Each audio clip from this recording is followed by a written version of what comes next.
Julius Caesar was one of the most powerful men who ever lived. He conquered France. He crossed the Rubicon. He got stabbed 23 times in a Senate meeting and became more famous for that than anything else he ever did.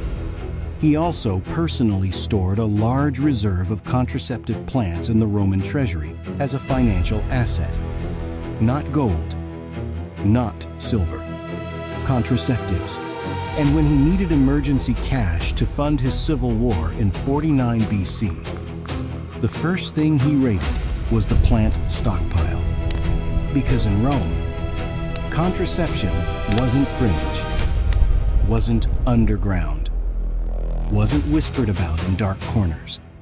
It was so normal, so valuable, so integrated into daily Roman life that Julius Caesar kept it next to the treasury silver. Wait, the treasury thing is real? It's real. And Nero will get there. We'll get there. This is the story of how the most powerful civilization in Western history handled the question of not wanting to get pregnant. Some of what they used was confirmed effective by modern pharmacology. Some of it worked so well, the whole world ate it into extinction. And some of it involved weasel organs. We'll cover all three.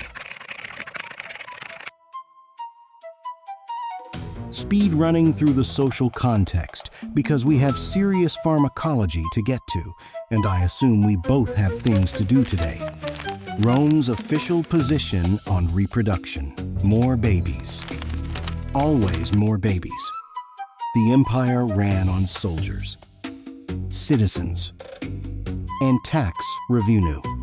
Augustus Caesar, first emperor of Rome, man who had personally seduced the wives of several political rivals while lecturing everyone else about family values. Bold of him, passed actual laws fining Romans for not having children. Bachelors, taxed. Childless married couples, taxed. Widows, you have 12 months to remarry before we start taxing you. He called it moral restoration. Romans called it the thing Augustus did that made everyone very annoyed at Augustus, which was already a very long list. I am simply concerned about the birth rate. This has nothing to do with legacy or ego.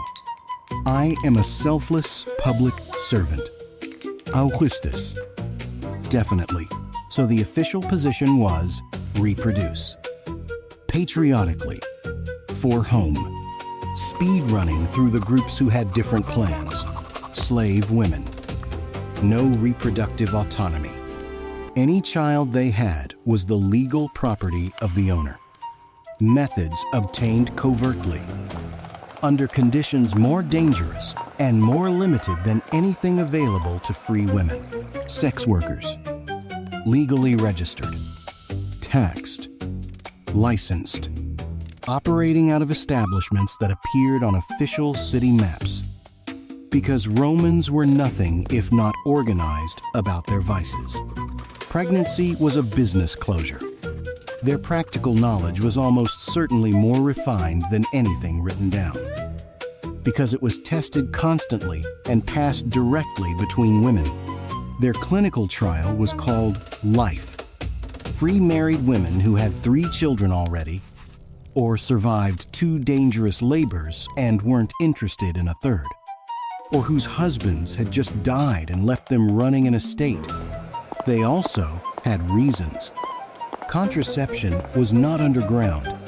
Physicians wrote entire books about it, openly, with citations. The early methods were to be charitable, ambitious. The oldest documented approach, magic. Wear iron next to your body. Carry a specific stone. Spit 3 times after sex. Recite the words at the correct time. The Roman birth rate remained consistently robust throughout this entire period, which tells you everything you need to know. I followed all the steps, and now I have 3 sons. Please advise. Unnamed Roman woman. Probably. There was also the timing method, the ancient rhythm method based on a theory of fertile windows that got the biology exactly backwards. Using the correct modern rhythm method has a 25% failure rate with accurate knowledge. Using the Roman version was like using Google Maps with all the roads drawn on the wrong side of the city. So Rome's early approach to not getting pregnant was wish really hard, carry a rock, and aim for the wrong days. Accurate, which is why the actual doctor showing up was kind of important.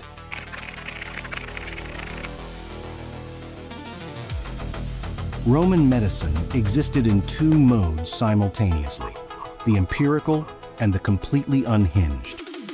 The best physicians observed outcomes, recorded results, and reasoned from evidence.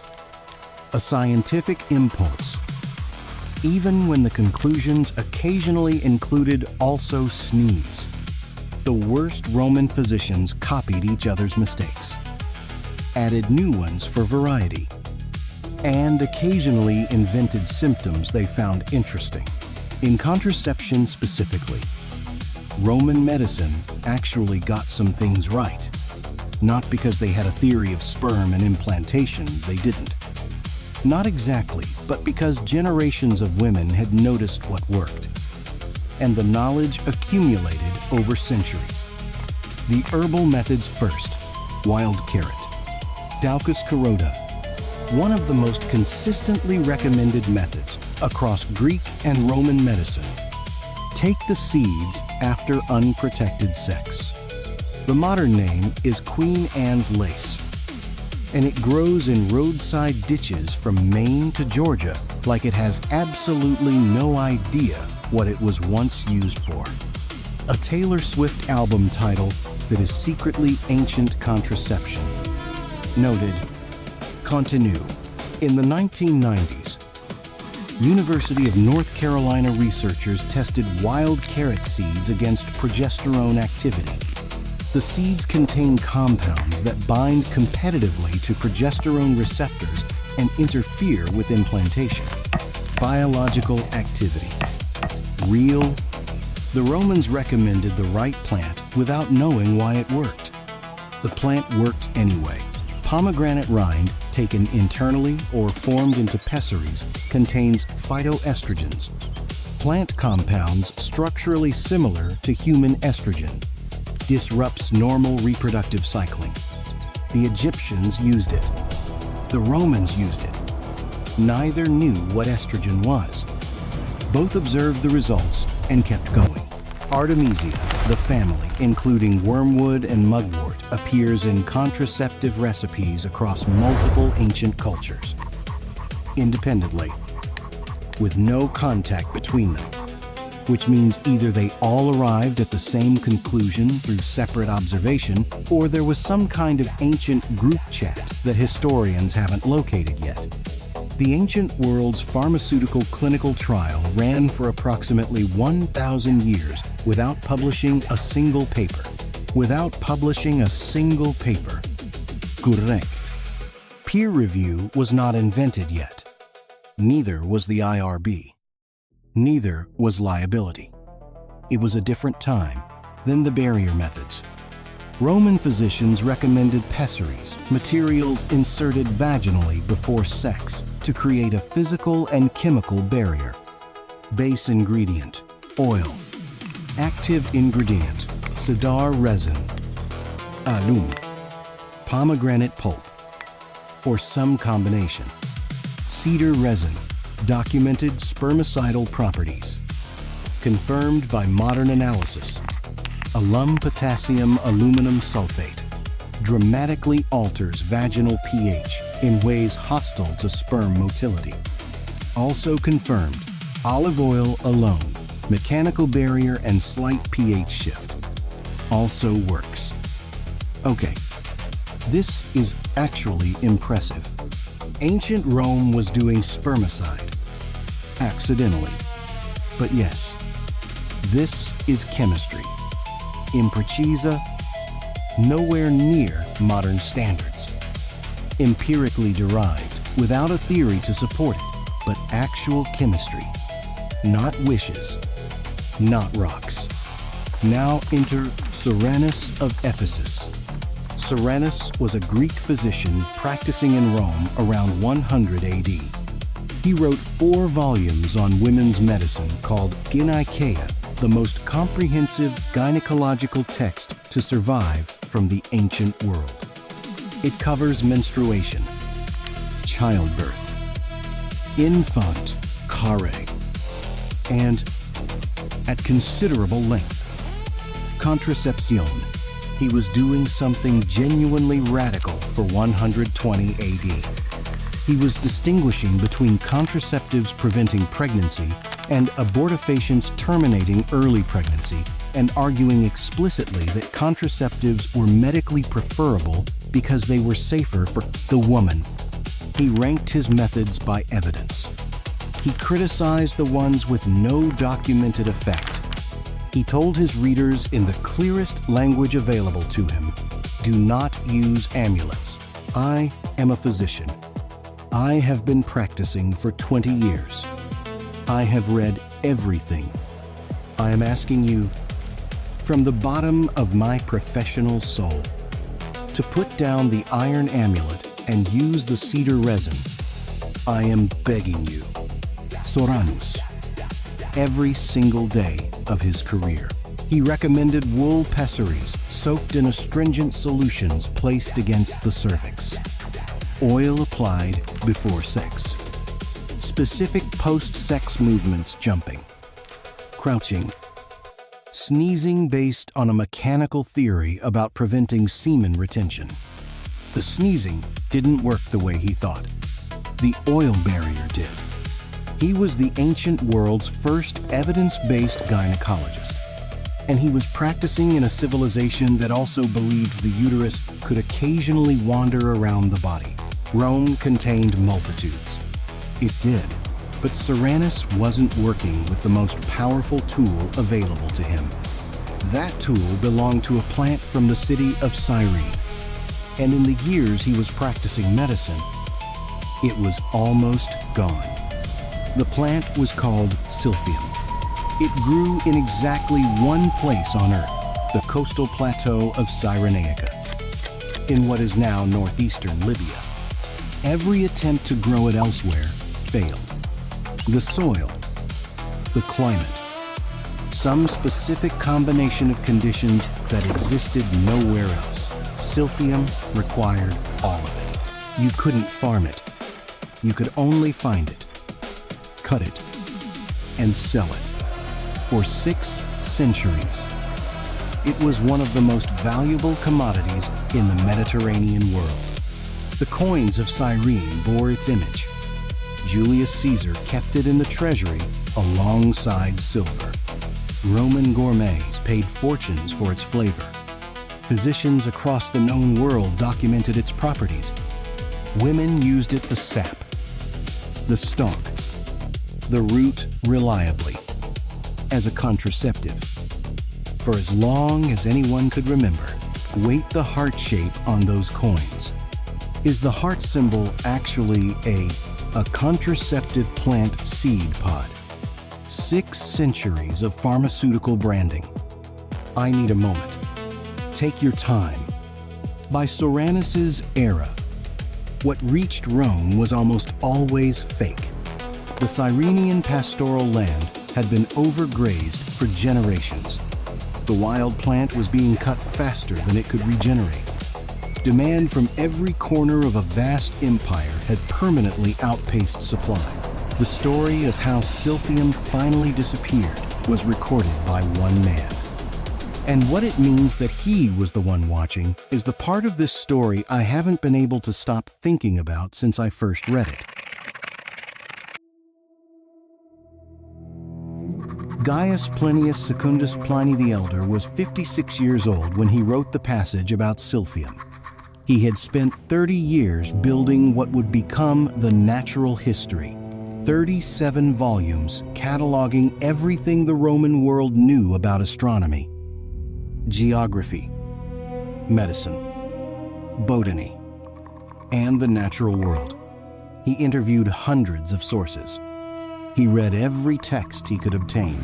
His method, by his own description, was to write during every available moment at dinner, in the bath, in the litter moving through Rome, wherever silence could be stolen from the day.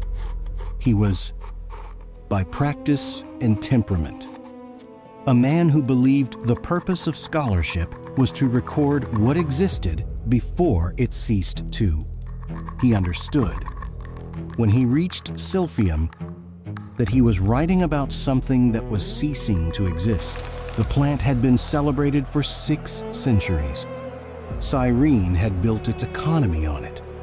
Its heart-shaped seed pod appeared on the city's coins because that was simply what Cyrene was, the place where Silphium grew.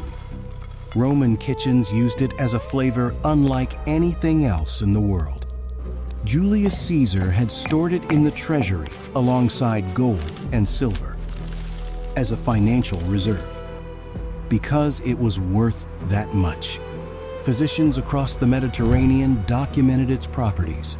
Women had used it for contraception for as long as anyone could remember. It had been a permanent feature of the world Pliny had always known. By the time he was writing, it was essentially gone. He described what had happened carefully. The Cyrenian fields had been overgrazed. The pastoral land degraded over generations of overuse. What reached Rome was almost always adulterated inferior plants, sold as Silphium by merchants who knew the genuine article was no longer available. He noted that a single stalk had recently been found, the last confirmed specimen. The people who found it did what you do with a rarity of that magnitude. They sent it to the emperor. Pliny records only that the stalk was sent as a curiosity to the Emperor Nero. Some later accounts say Nero ate it and found it unremarkable. Pliny himself doesn't say. He just records that it was sent and then moves on to the next entry, which is somehow worse. Pliny wrote it down. He moved on to the next entry. What strikes me, reading this passage across 2,000 years, is what Pliny did not do. He did not call for intervention. He did not propose preservation measures or appeal to the Senate. He was a man of extraordinary intellectual range. He would die. Famously, 7 years later at Pompeii, sailing toward the eruption of Vesuvius to observe it up close, because that was simply who he was, and he watched a plant go extinct, and his response was to document it accurately and continue. Perhaps there was nothing to be done. Perhaps he understood that the machinery that had consumed Silphium, the relentless demand from every corner of a vast empire, the centuries of extraction that could not be reversed, was too large to stop with a paragraph in a natural history. Perhaps the work of the scholar, in the face of irreversible loss, is only to bear witness what Silphium was, in the end, was a mirror.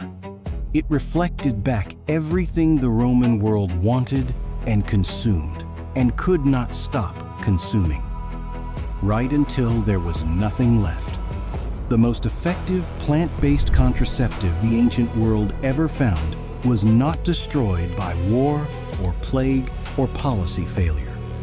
It was destroyed by appetite, by the ordinary, continuous, distributed appetite of a civilization that wanted it, could pay for it, and never thought to ask whether the supply had a limit.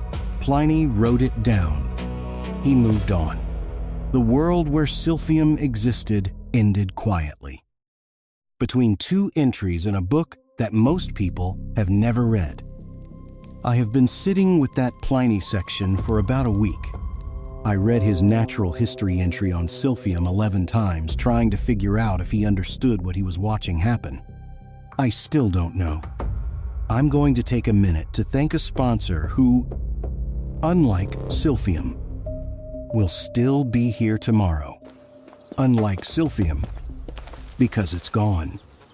I've said that several times now. Let's continue. Silphium is gone. The most effective option Rome had is gone. What did they do? They improvised. Aggressively. Speed running through the replacement methods because several of them are best understood quickly. Before you have time to formulate follow-up questions. The weasel testicles approach. Ancient source. Actual ancient source. Not me being creative recommended that a woman wear the testicles of a weasel as an amulet around her neck. The theoretical basis involves some concept of transferred properties, the logic of which has not survived into the modern era. Effectiveness. No data exists because nobody in the history of controlled clinical trials has tested this. Comfort level. The weasels was certainly worse. This is not a Skyrim mod. This was the Roman healthcare system, the mule earwax option. Yes. Applied the ancient texts, becomes suddenly very shy about times where it was applied. Which is notable given how explicit they are about literally everything else. This appears in multiple independent sources, meaning either someone tried it and reported results, or one author wrote it down and the rest of ancient medicine did what ancient medicine loved to do, copy each other's entries without checking. The ancient world invented citation without inventing peer review. A bold choice. The jumping protocol. After sex. Jump up and down 7 times. Some sources say backward. This does not work. What it does reveal is that Roman physicians had a mechanical model of conception they were applying physics to biology. The physics was wrong. The instinct to think mechanically was, accidentally, in the right direction. The cold water intervention. Drink cold water immediately after sex. Theory. Cool the reproductive system. Efficacy. Nil. Hydration value. Marginal. At least something is being done. At least the asparagus seed method. Now, this one is actually interesting. Asparagus seeds taken orally appear in multiple contraceptive lists. Unlike the weasel testicles, this has been analyzed. Asparagus contains compounds with documented endocrine effects, the same pharmacological category as wild carrot seeds. This method might have done something real. The ancient clinical trial was a woman took it and then didn't become pregnant, which is a sample size and methodology that modern science would describe as not quite peer-reviewable. Pliny the Elder documented essentially every method anyone had ever tried, without consistently distinguishing this works from a shepherd told me this works. His contraception sections read like a medical encyclopedia edited by everyone who has ever had an opinion. Organized not by evidence, but by how interesting Pliny personally found each entry. Wikipedia was invented in ancient Rome. This is historically accurate. The professional debate was fierce and ongoing. Soranus. Empirical methods only. Skip the magic. Document your results. His contemporary Aspasia documented a broader herbal range, Dioscorides, whose De Materia Medica was the ancient world's most comprehensive drug encyclopedia.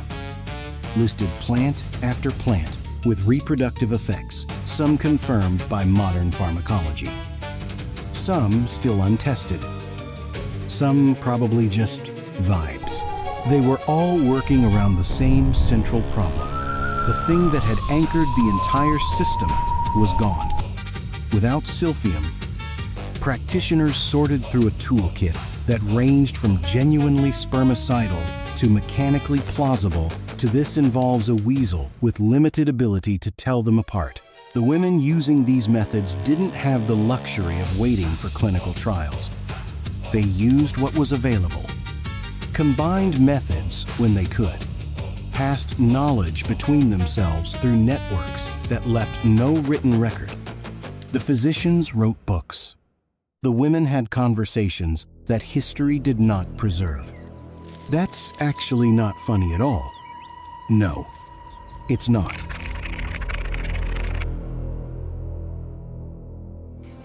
The decline of Roman contraceptive knowledge didn't happen because the methods stopped working. Cedar resin didn't lose its spermicidal properties when Rome fell. Wild carrot seeds didn't stop affecting implantation when Constantine legalized Christianity.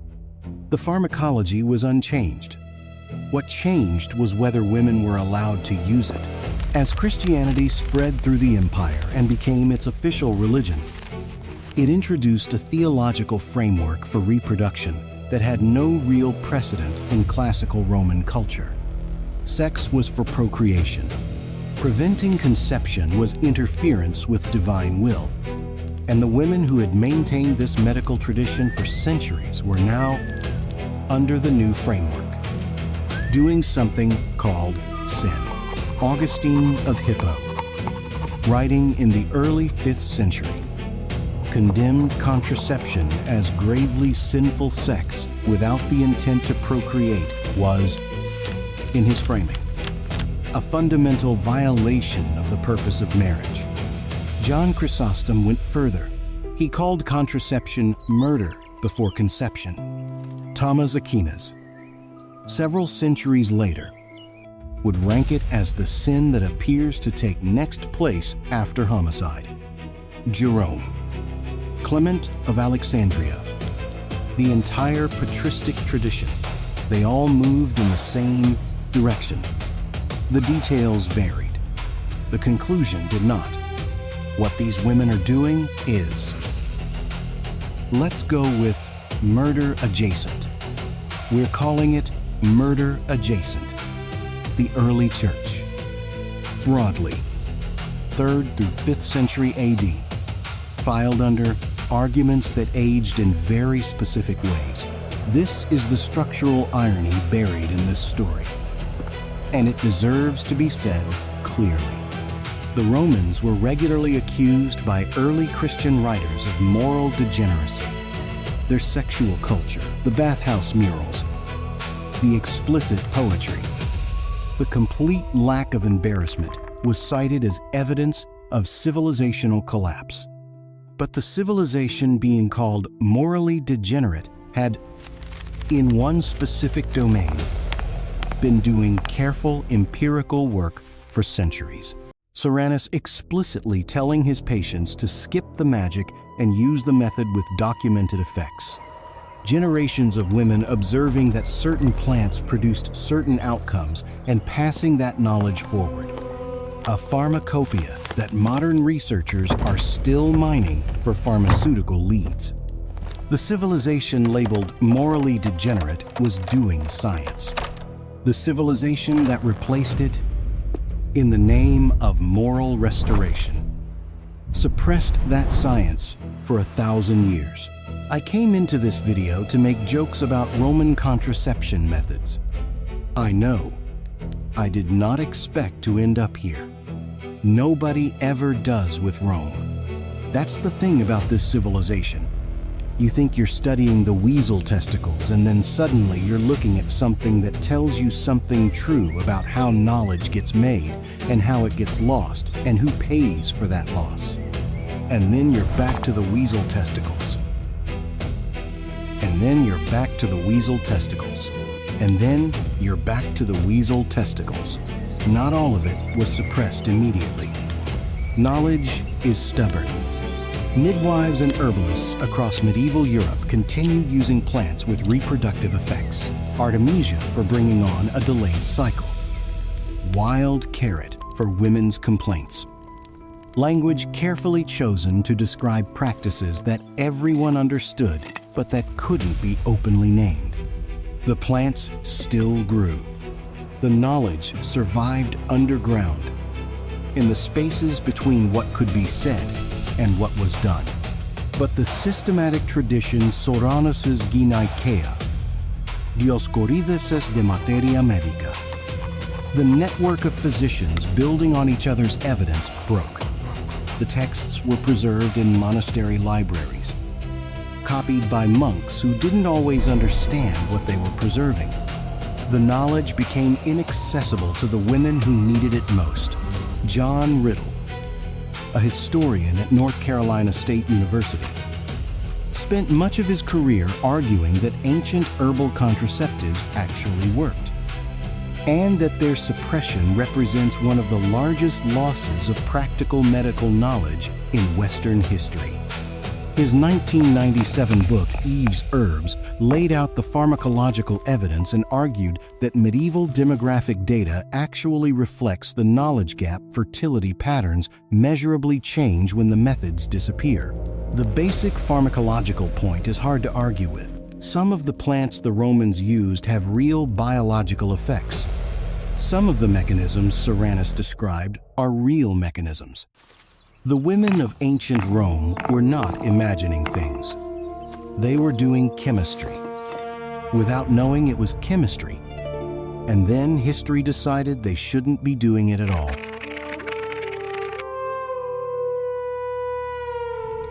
Here's where things stand now. Modern pharmacological research has confirmed biological activity in wild carrot seeds, pomegranate, multiple Artemisia species, and several other plants from the ancient contraceptive literature. The journal Contraception has published research on Queen Anne's lace. The World Health Organization has funded plant-based contraceptive research using ancient medical texts as a starting point. Some of Soranus's recommendations: the oil barrier, the alum pessary, the wool cervical block, are not insane by modern standards, less effective than modern options. But consider the distance traveled, from iron amulets and wrong direction rhythm methods to genuine spermicidal chemistry, arrived at through nothing but observation, failure, and the kind of knowledge that gets passed between women in rooms that history did not record. The weasel testicles, for what it's worth, have not received WHO funding. A real missed opportunity.